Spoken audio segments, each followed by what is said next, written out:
Want dis ons land, dis ons taal, en sonder soek aan ons gaan stories waar we lewe in die duine, hoog gebou uit sand, die helder see en die goue straat, die landskap wat oor generasies vertel, die harte wat in ritme met die golwe val. Ons land, ons taal. Goeiemôre, ons is natuurlik vanoggend hier by Arebbusch Lodge in die suide van Windhoek. Ons saai uit reeds van vroegoggend. Die geleentheid was die jaarlikse ontbytsessie om die mediese fokusbylaag vir hierdie jaar te bemark. Ons gasspreker was dan vanoggend Sigi Lange. Nou ja, julle was ingeskakel, julle het na sy baie opbeurende motiveringspraatjie geluister. Later in hierdie Kletskompas program gaan hierdie Lamprecht gesels met Karl Weyhe. Hy is die bemarkingsbestuurder van die Paramount-groep en hy gaan spesifiek oor mediese fondse in die COVID-19 pandemie tyd gesels. Moet mense afgradeer? Moet mense hulle mediese fondse laat vaar? Waarvoor betaal mediese fondse en wat nie? So bly ingeskakel dat julle nie hierdie gesprek misloop nie. Natuurlik ook dan 'n bietjie later ons nuusgesprek. En ek gaan gesels met kollegas Jo Daddy en Henriette Lamprecht.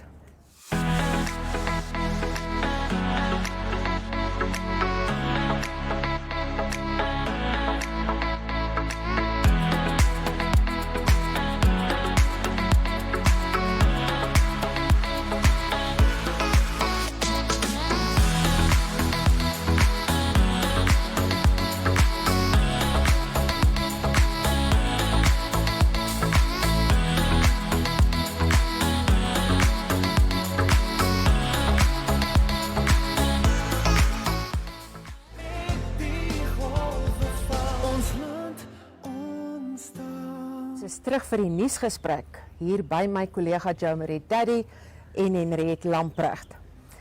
Jo, goeie nuus gisteraand gewees. Namibië wat dan by die internasionale monetaire fonds aansoek gedoen het vir 'n lening van meer as 4 miljard om sy begrotingstekort van jaar aan te vul. Vertel ons meer. Ja, Renel, inderdaad, in April nog het die regering aangedui dat hulle nie die IMF as 'n opsie oorweeg nie. Ons het tans geen lenings by die IMF nie, maar inderdaad dan nou gister die nuus dat verlede week die aansoek ingedien is by die IMF vir vinnige verligting. Daar's 'n spesiale program, hulle noem dit die Rapid Financing Instrument, wat baie vinnig geld beskikbaar stel vir lidlande wat in 'n weerlose situasie is oor dan nou die een of ander skok in die stelsel en COVID-19 wat daaronder lê. Ek het gesien uit die opmerkings op Facebook gister toe ons die nuus gebreek het, dat daar tog by die mense 'n bietjie van 'n wanpersepsie is oor hierdie lening.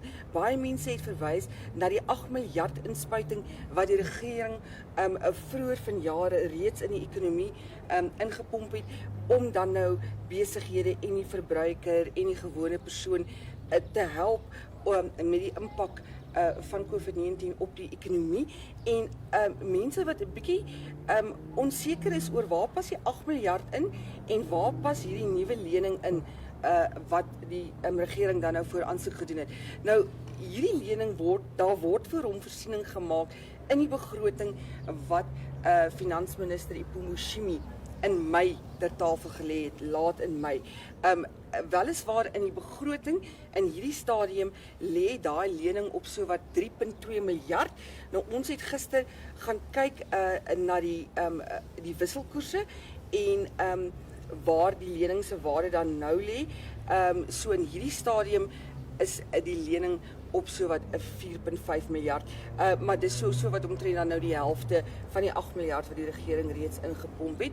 En 'n baie klein gedeelte van absoluut miljarde en miljarde wat ons in elk geval van die jaar nog bykomend moet gaan leen om voorsiening te maak vir die impak van COVID-19 en die voortsleepende resessie. Jamie, sal die IMF voorwaardes stel vir waarvoor die geld gebruik mag word. Byvoorbeeld dat dit nie gebruik mag word om skuld te betaal nie of om byvoorbeeld sukkelende SOE's soos Air Namibië uit hulle verknorsing te red nie, maar dat dit eerder vir ontwikkelingsprojekte aangewend moet word.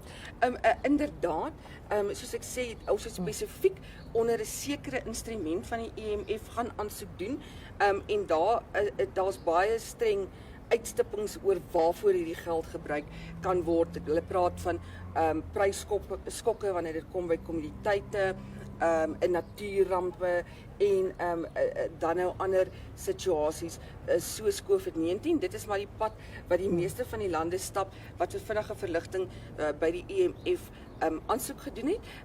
So ja, die geld spesifiek volgens die EMF sal vir hierdie doeleindes aangewend moet word.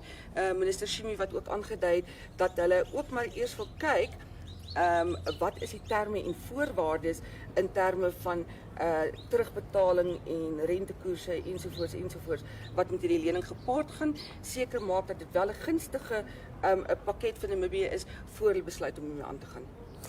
Voorsien jy die res van die begrotingstekort, daai lenings, waar sal dit gesoek word? Afrika Ontwikkelingsbank, Dis reg, China? Ja. Daar lê 2 lenings wat van die Afrika Ontwikkelingsbank af moet kom in die begroting en dan die res wat hulle die grootste gedeelte van ons finansiering vir die begrotingstekort wat hulle dan gaan probeer om plaaslik te leen. Dankie, Jo-Marie. Henriette, die beelde wat ons die afgelope naweek gesien het van hoe begrafnisse hanteer is op Walvisbaai van mense wat gesterf het weens COVID-verwante redes, was angswekkend. Jy weet, mense wat ten volle geklee is in PPE's, wat dan die kus na die graf toe dra.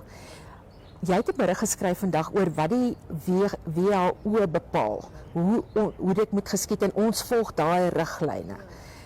Soos die lesers nou vandag op ons voorblad ook kan sien, wat jy nou tereg noem, mense wat in oorpakke is. Ja, dit skep 'n baie, ek dink dit skep baie angs by mense. Ons het nou tot dusver 8 COVID-19 sterftes gehad, en daar was baie omstredenheid met die eerste geval veral wat in 'n lijksak sonder 'n kus in die woestyn begrawe is en ook nie in 'n begrafplaas nie. Nou, ek dink die belangrikste en is dat minister Kalumbi Shangula het gister bevestig, ons volg nou die Wêreldgesondheidsorganisasie se protokol. Die belangrikste uit die hele storie wat ek geskryf het en wat ek gekry het is nêrens is bewyse dat as ek 'n pasiënt wat gesterf het aan COVID-19, as jy daai persoon hanteer of begrawe, dat jy kan aansteek, die siekte kan aansteek nie. So ek dink dis die belangrikste wat jy kan hê. Hulle is baie streng met wat in elk geval ook gebeur met mense. Ook onthou, as dit by lijkshuise kom, is daar protokol klaar vir sanitasie en goed in plek. Dan is dit natuurlik ook jy kan die lijk hanteer. Dit moet nie in 'n spesiale gesak geplaas word nie. So dit is in 'n groot mate bly dit 'n normale begrafnis. Die belangrikste is dat die persone by die begrafnis word beperk. In daar sekere kulture wat mense na die liggaam gaan kyk, jy kan dit nog steeds doen. Ook belangrik dat die liggaam net so min as moontlik hanteer moet word. So dit is nie nodig vir PPE's nie, dit is net beperk jou aantal mense wat daar is, maar jy word begrawe in 'n gewone begrafplaas in 'n gewone kus. Wat vir my interessant was van jou berig is dat selfs die klere, die linne ensovoorts van die persoon wat gesterf het, dit hoef nie weggegooi of verbrand te word nie. As dit op die regte manier gewas word teen 'n baie hoë temperatuur in 'n wasmasjien, kan dit weer gebruik word. Kan dit weer gebruik word. En ek dink die verwarring hier het ontstaan met die aanvang van COVID-19 veral in ons land, en voordat ons nog so baie gevalle gehad het en ook sterftes, het die ministerie aanvanklik gesê dit volg dieselfde protokol as 'n aansteeklike siekte soos Kongo-koors. Nou daar klere word verbrand, die diepte van die graf is baie dieper, wat glad nie geld wat nou geld nie. So dit word nie regtig hanteer as 'n hoogs aansteeklike siekte nie. So jy kan normale begrafnis hê in 'n normale begrafnis. Met ander woorde anders as Ebola en Anders as Kongo-koors. Kongo-koors, ja. Baie dankie julle twee. Ek dink dit is alwaar vir ons nou vanoggend tyd het. Dankie dat julle hier saam met my Baie gesels dankie. het.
Spesiale insetsel vandag vir Klets fokus ons op mediese fondse en in die tyd van COVID-19 wat word gedek en wat nie. By my is Karl Weyhe. Nou Karl is die bemarkingsbestuurder by Paramount-groep. Baie welkom Karl. Dankie Henriette, lekker om saam met julle te kuier. So ons is in die tyd van die COVID-19 pandemie. Wat met betrekking tot mediese fondse veral, wat behels my dekking, wat kan ek daaruit kry en wat nie? Henriette, daar is heelwat mense wat swaar trek finansiëel op hierdie stadium.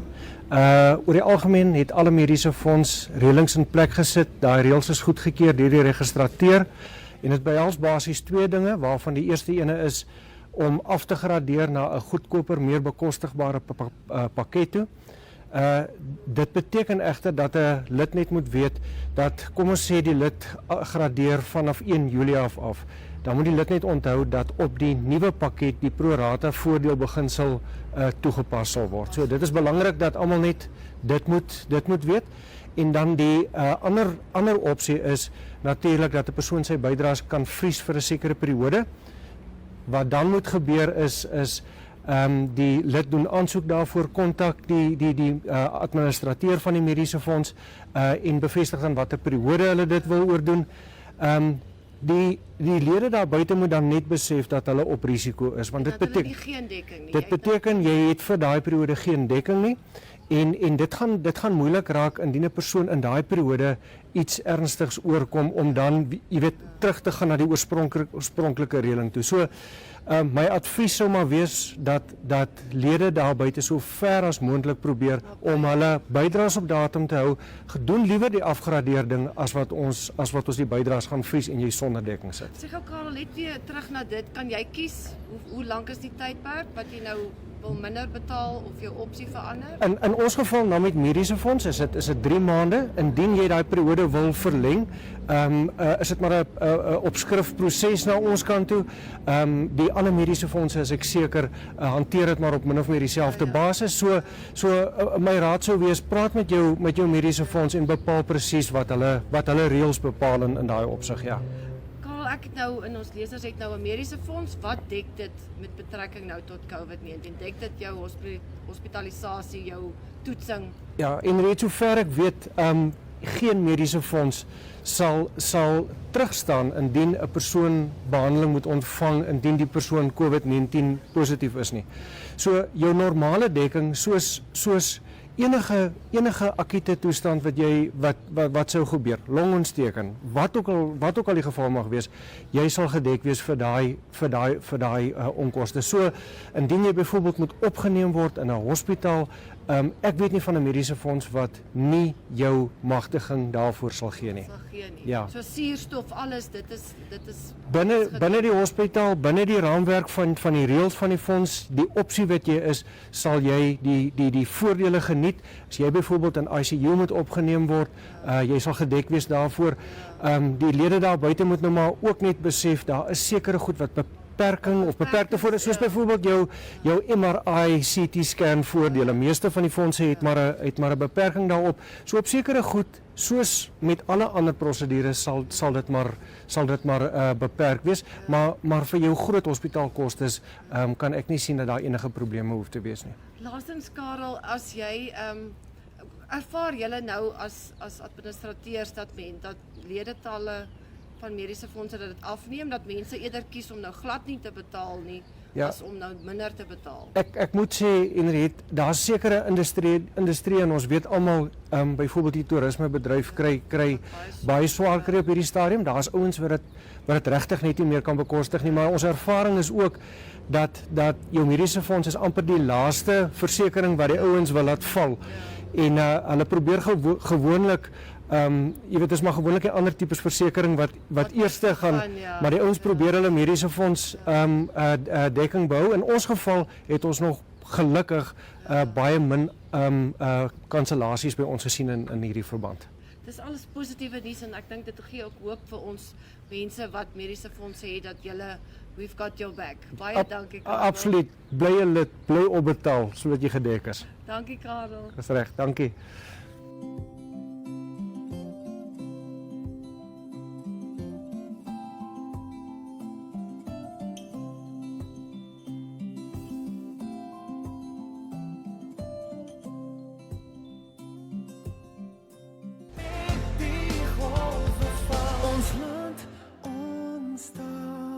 Baie dankie dat julle vanoggend saam gekuier het, maar moet nie nou jou rekenaar afsit nie, want hierna volg nog 'n paar hoogtepunte uit vanoggend se program. Nou ja, môreoggend, selfde tyd, selfde plek, maak ons weer so.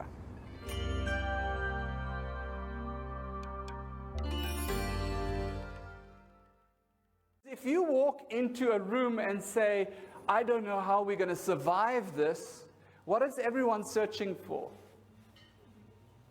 How am I going to survive? Okay?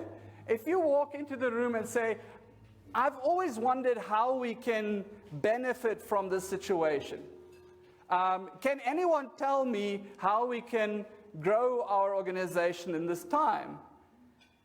Maybe you won't get answers straight away, but your people will start searching. So when we are sick and tired and stressed or very panicky about COVID, we start to become, we don't have the energy to take away our thoughts from ourselves, and we start to become a little bit narcissistic. I'm sure you've seen it around you. People's become more and more about themselves these days. Yeah. The second law is the law of slip. Now, the law of slip says you will always go to the worst first. And I've had people argue with me about this as well. Now, remember, I'm not saying you only go there. I'm saying you go there first, then you take your thoughts away there, and you put it at a better place. That's what you do. Okay. So you don't only go there. So some people are slower at taking it away, obviously. We know those people. They are draining. You don't want to be close to them. I hope you're not one of them. Then there are other people that are so fast at taking their thoughts away, you start thinking they're on drugs or something because they're just, I'm so glad, it's so wonderful. Even COVID, it's not a problem. And you think, okay, all right. So those two laws together link up to what I call the wild horse rule. Now, the wild horse rule is basically you think the worst about yourself first. This is why if somebody coughs in the corner there, your first thought is going to be, I'm going to get sick. And that's why you start panicking when that happens. Now, it's important to know this as leaders as well. Because as leaders, we often think it's about us. You know, you're not the center of the universe. You're not that important, okay? So you are important, but not that important. Everything doesn't happen because of you. Yeah, even if you are a leader of a big team, Everything doesn't happen because of you, okay? But now let me show you what happens. So what is the first thing people think when they get called into the office? Who can give that a try? You get called into the office, I'm going to get fired. That's taking it to the next level, okay? So you get called into the office, the first thing you think is, I'm going to get fired, or I'm in trouble, or I did something wrong. Now, you walk to the office. Imagine the person you're reporting to just wants to talk about something, a report or something, whatever. You walk into that office like this. That person sees you walking in like that, and their wild horse goes crazy. They think you want to fight with them. Now they are freaking out, and they need to protect themselves. So they become aggressive towards you. And you think to yourself, you see, they only want to fight with me, these people. They just have bad intentions. So you have two people, both of them will tell you the other one had bad intentions. But actually you've got two wild horses that are attacking each other. And these two people don't realize that is happening within them. As leaders, we need to realize what we say causes wild horses. What we do causes wild horses, and we need to be very aware of that.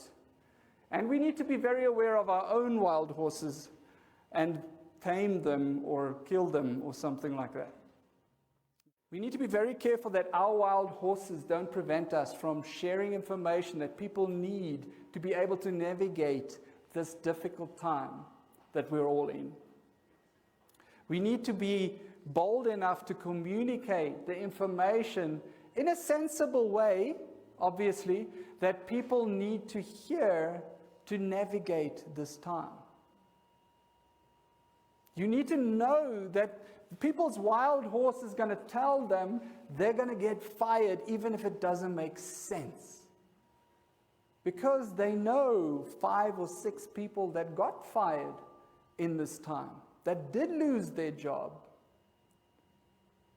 We need to know as leaders that if we don't give people enough information, they'll start searching for things they shouldn't be searching for because of the wild horse.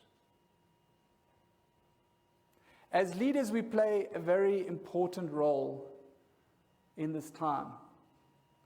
Firstly, we must manage ourselves through the laws of our nature and other information you can get. I just spoke to somebody this morning that did an assessment and said, hey, it was a life-changing thing. There are things out there that we can use to get to know ourselves better so that we can manage ourselves and our emotions better, so that we can manage other people and their emotions better. So